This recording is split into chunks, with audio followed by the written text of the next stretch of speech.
윤석열 파면으로 2달 내 조기 대선이 확정되며 대여론조사 난리배 시대도 다시 시작됐습니다. 그리고 안 그래도 압도적이었던 이재명 박스권이 더 넓어졌습니다.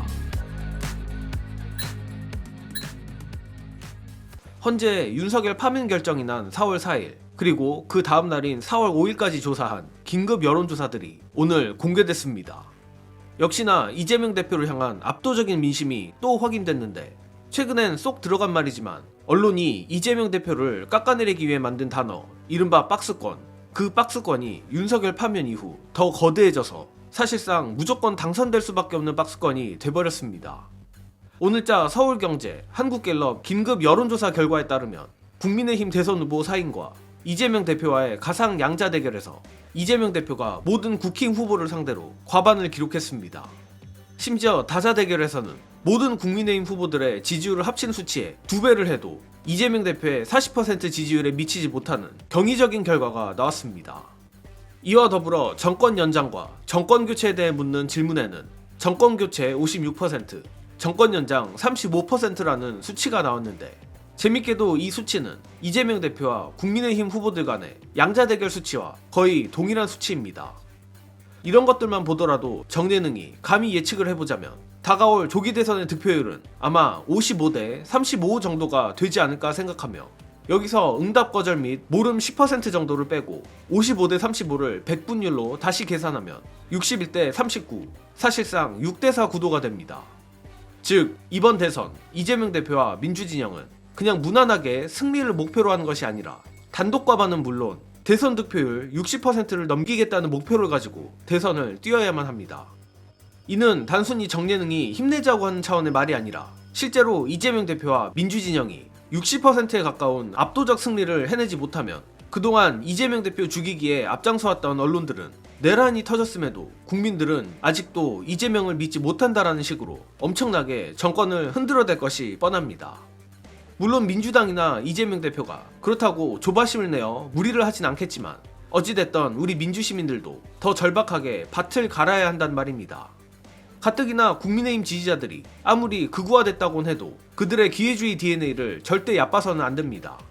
아니나 다를까 이번 조사에서 현재 파면 결정 수용 여부에 대해 수용하겠다는 의견이 81%가 나왔는데 보수층에서도 무려 66%가 받아들이겠다는 답변을 했다고 합니다.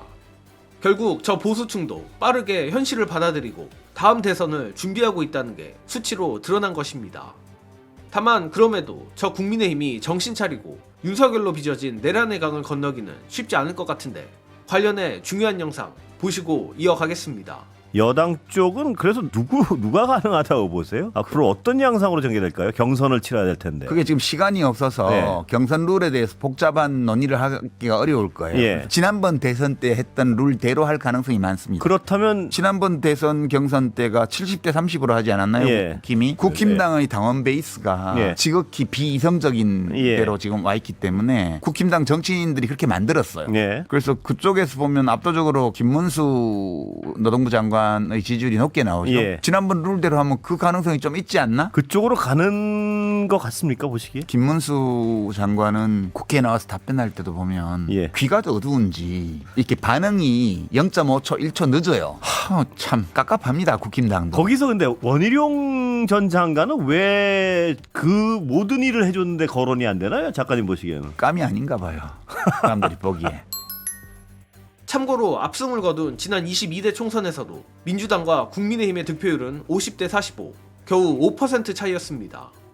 물론 당시는 내란이 터지기 한참 전이었지만 최혜병 사건이라든지 김건희 특검, 디올백 등 정상적인 사람이라면 국민의힘을 찍을 수 없는 상황이었던 건 매한가지였습니다.